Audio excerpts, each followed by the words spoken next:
పనే దైవం అనుకుంటే నీకు ఏ దేవుడు అవసరం లేదు. స్పెషల్గా దేశానికి సేవ చేయని అవసరం లేదు. 10 మందికి తిండి పెట్టాలి.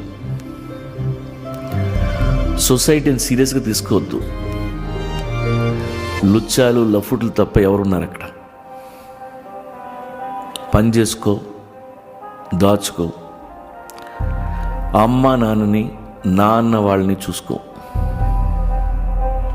అలా ఆకాశంలోకి చూడు, పక్షులన్నీ మైగ్రేట్ అవుతున్నాయి. ఈ సమ్మర్లో నువ్వు మాత్రం ఇక్కడ ఏం పీకుతావు? వాటిలాగే నువ్వు ట్రావెల్ చేయి.